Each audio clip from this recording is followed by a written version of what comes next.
안녕하세요. 오늘도 주의 말씀을 사모하는 우리 성도님들에게 하나님의 은혜와 평강이 넘쳐나시기를 주님의 이름으로 축복합니다. 오늘 우리가 함께 나눌 하나님의 말씀은 디모데전서 6장 13절로 16절입니다. 제가 봉독하겠습니다.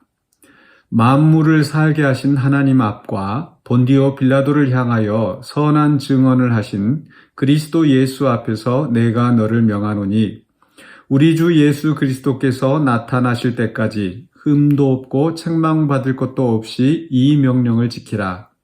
기약이 이르면 하나님이 그의 나타나심을 보이시리니 하나님은 복되시고 유일하신 주권자이시며 만왕의 왕이시며 만주의 주시요 오직 그에게만 죽지 아니함이 있고 가까이 가지 못할 빛에 거하시고 어떤 사람도 보지 못하였고 또 볼 수 없는 이시니 그에게 존귀와 영원한 권능을 돌릴지어다.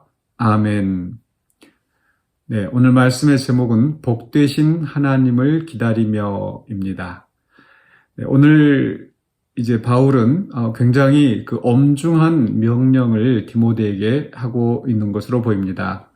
13절부터 하나님 앞과 그리스도 예수 앞에서 거의 수식하는 말씀이 있습니다만은 하나님과 그리스도 예수 앞에서 내가 너를 명한다. 그냥 바울이 그 디모데, 믿음의 아들인 디모데에게 그냥 선배로서 그냥 하는 명령이 아니라 내가 하나님 앞과 그리스도 예수 앞에서 내가 너에게 명한다. 이 얼마나 막중한 명령입니까?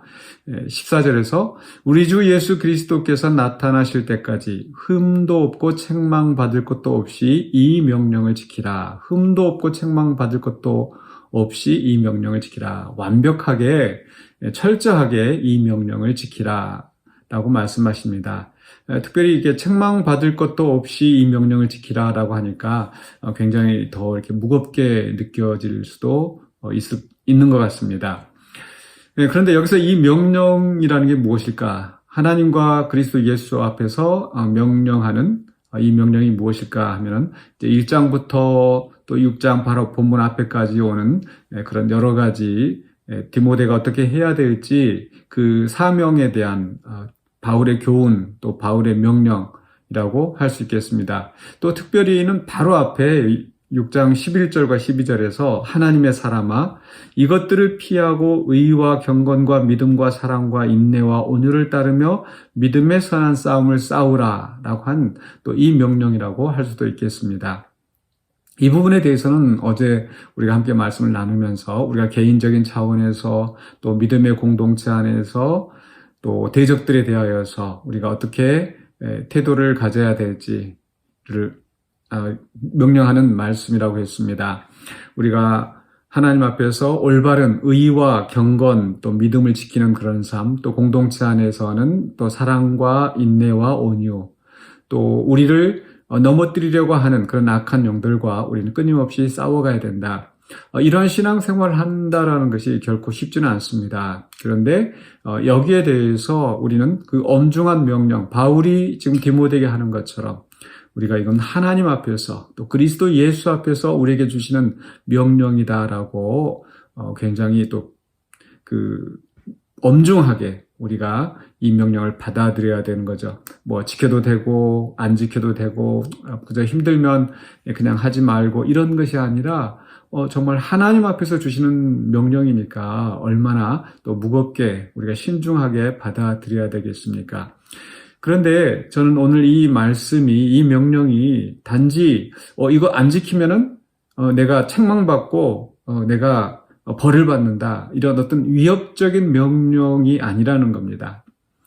바울이 여기에 대해서 분명히 이야기하기를 만물을 살게 하신 하나님이라고 얘기를 합니다.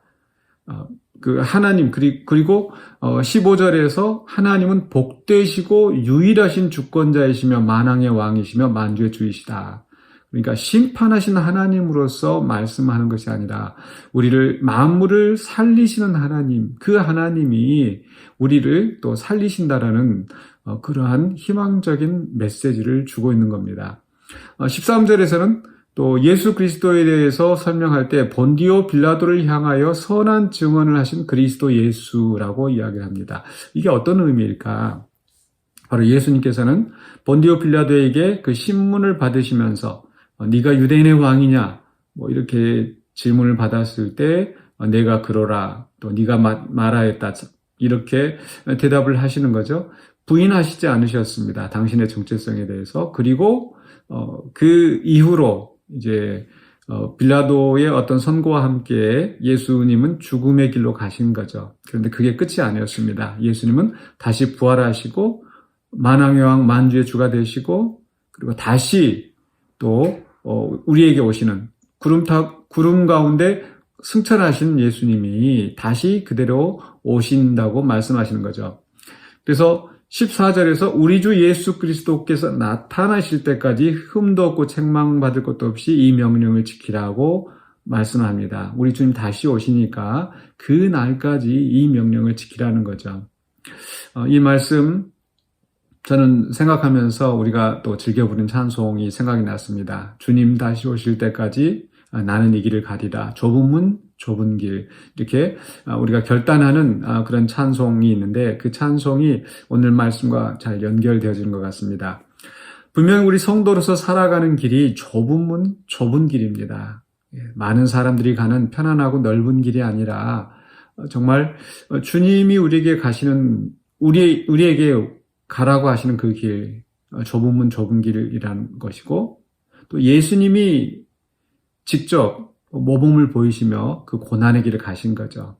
근데 그 고난이 끝이 아니라 예수님에게는 부활 승천이 있었고 또 영광의 왕으로 다시 오시는 분이라는 거.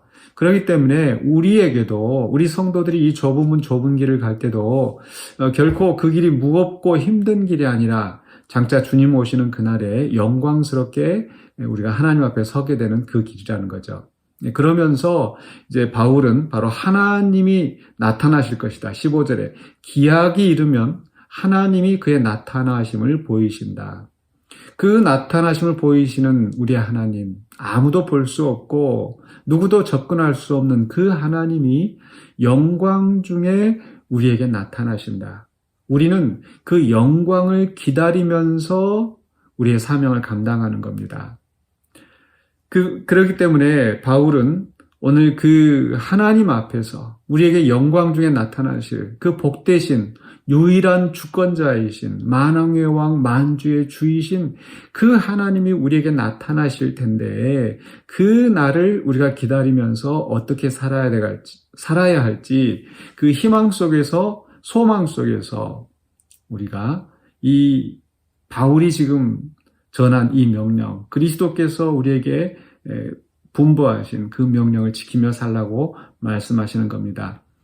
우리는 가끔씩 이렇게 그런 성도님들의 말을 듣습니다. 하나님 모시면 내가 너무 부끄럽고, 물론 우리 자신의 처지를 생각할 때 하나님 앞에 서기에 너무 부끄럽고 연약한 모습들이 많이 있습니다.